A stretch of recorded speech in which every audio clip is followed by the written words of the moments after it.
दीदी एक प्रश्न पूछूं? हाँ।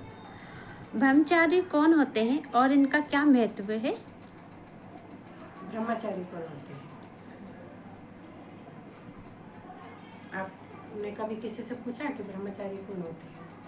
नहीं पूछा दीदी। पता भी नहीं है आपको? नहीं पता। कभी कहीं सुना होगा आपने कि ब्रह्मचारी किसको कहते हैं? हाँ सुना तो है।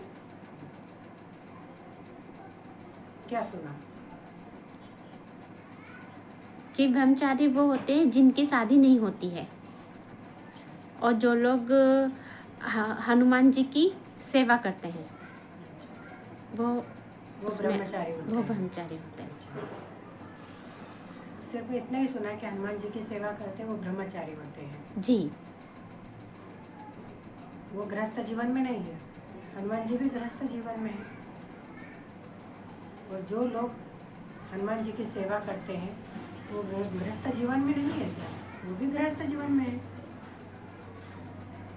ब्रह्मचारी पहली बात तो होता ही नहीं। कोई भी व्यक्ति ब्रह्मचारी नहीं हो सकते।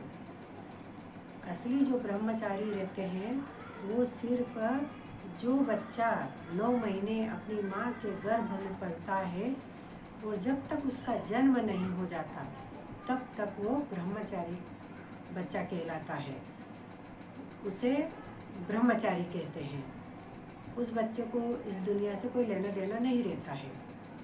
उस ब्रह्मलोक में वो पलता बढ़ता है, इसलिए उसका नाम ब्रह्मचारी रखा गया है।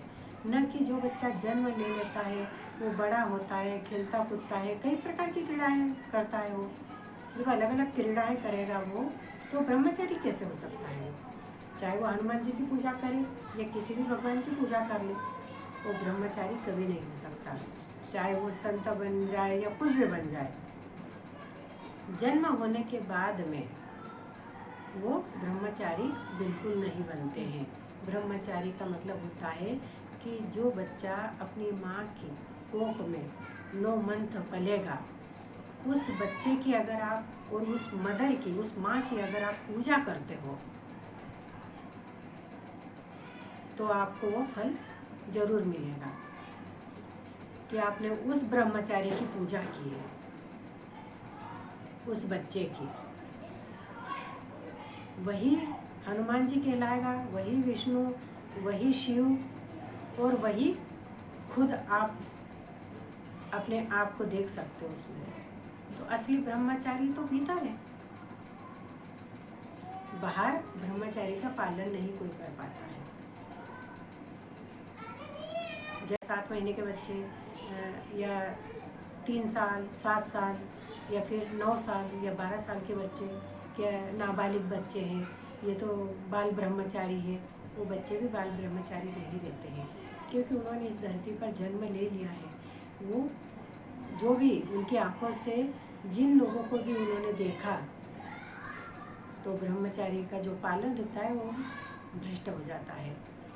सिर्फ कोख में जो बच्चा पलता है वही ब्रह्मचारी बच्चा कहलाता है। यही ब्रह्मचारी का असली महत्व है।